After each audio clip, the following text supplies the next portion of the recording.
kali ini, aku akan mulai dengan kalimat, berhentilah membandingkan diri sendiri dengan orang lain.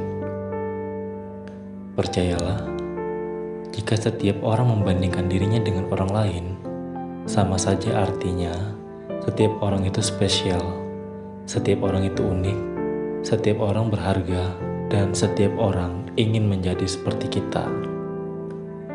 Nah, kalau begitu, mengapa kita harus menjadi seperti orang lain? Contoh sederhananya begini, seorang ibu rumah tangga kadang merasa iri dengan wanita karier.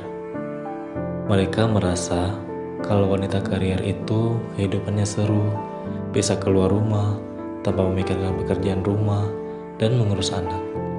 Begitu juga sebaliknya, wanita karier merasa iri dengan ibu rumah tangga.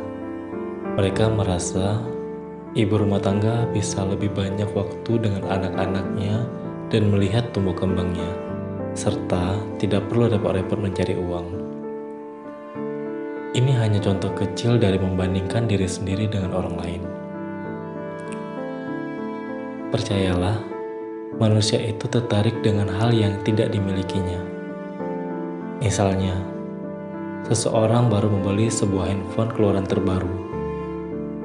Lalu kita sangat ingin membelinya. Sampai ada perasaan, jika orang lain punya, aku juga harus punya. Saat kita membelinya, perasaan senangnya hanya bertahan beberapa hari saja. Setelah itu biasa saja. Ini karena kita ingin mempunyai barang seperti yang orang lain punya. Tanpa kita sadari, kita hanya menginginkannya, bukan membutuhkannya.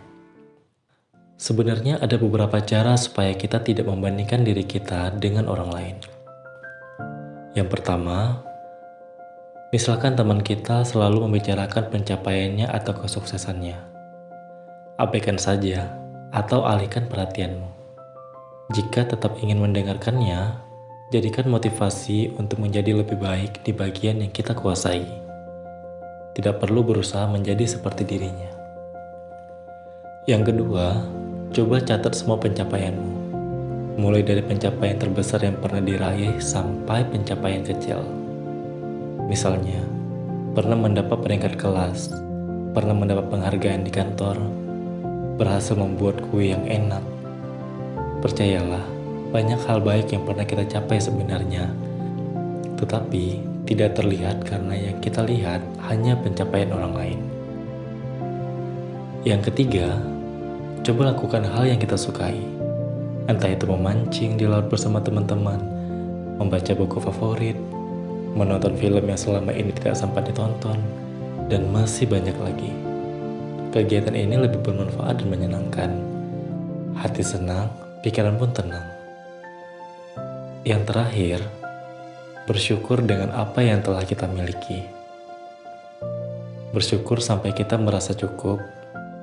Syukuri mulai dari hal kecil hingga hal yang besar.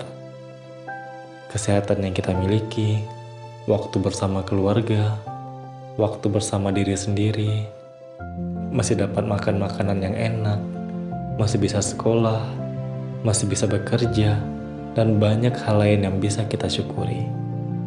Dengan begini, kita hanya fokus pada diri kita dan keluarga. Ingat, membandingkan diri sendiri dengan orang lain adalah cara tercepat untuk merasa tidak bahagia.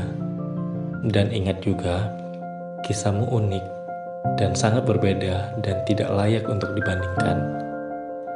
Jika kamu terus-menerus bersaing dengan orang lain, kamu menjadi pahit. Tetapi, jika kamu terus-menerus bersaing dengan dirimu sendiri, kamu akan menjadi lebih baik. Syukuri dan hargai yang kita miliki karena kita berharga.